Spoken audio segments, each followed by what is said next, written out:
I'd like to discuss a powerful and sometimes underestimated approach to trauma therapy and addiction recovery, and that is movement therapy. But first, I want to start with the body. What we know about the body is that the body stores trauma, PTSD, and addiction. It lives in the body.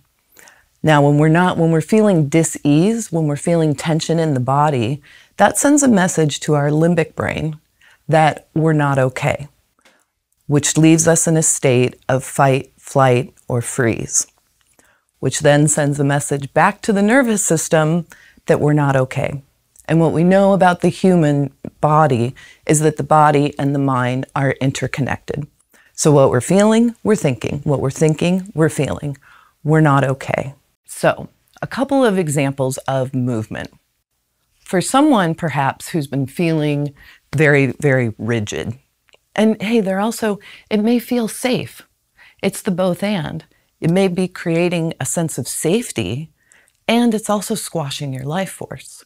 So for someone who's been feeling really rigid, what would that feel like to just experience a little flow? And for someone, perhaps, who's really been on the go, workaholism or running scared, what would that experience be like for you to just sit in stillness? And another few examples for someone who's feeling almost like frozen, almost paralyzed within themselves. What would that feel like to bring in some movement that looked more tribal in nature, kind of quite literally shake things up to help break up those heavy energies, move them out of the body. And the interesting thing, what we know about both the body and the mind, they're interconnected.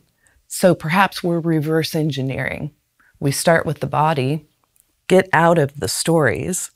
Hey, thank our minds for everything that it does, and just invite it to take a little rest and let the body's innate wisdom come forward. Because we also know the body can't lie. Now the mind can tell all sorts of stories. And some people, when they think of movement, they think of dance. Okay, that can be really exciting for some people. That can also be terrifying for some people. I know, because I used to be one of them, that's why I drank. If I had a few drinks in me, then I could hit the dance floor. Now, the thing about movement therapy here at the sanctuary is we've created a safe, sacred container.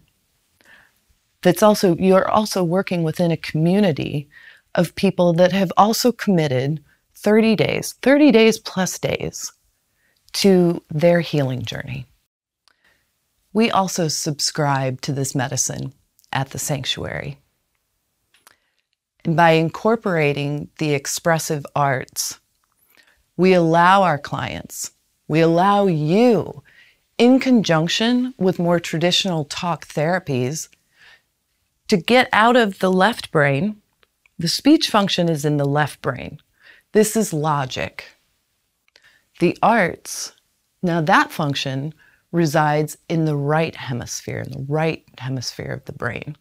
That's creativity. So can we let go of our stories? I bet chances are pretty good you've been looping the same stories.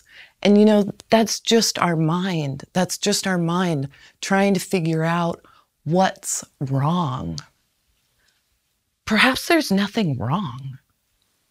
That this is a call, this is an invitation for you to reconnect with yourself.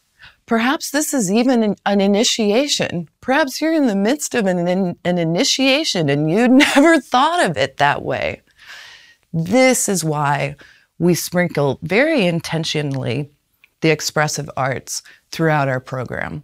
I could describe in greater detail what the expressive arts looks like within the Sanctuary program. But with expressive arts, it's exactly that. This is intuitive, it's spontaneous, it's about the expression, it's about the experience, and less about the interpretation. My sincere wish for you is that you allow yourself to feel the impact the expressive arts can have on your journey. Allow yourself to connect with that childlike wonder. Allow yourself to reconnect with your heart, reconnect with your spirit, reconnect with your empowered self.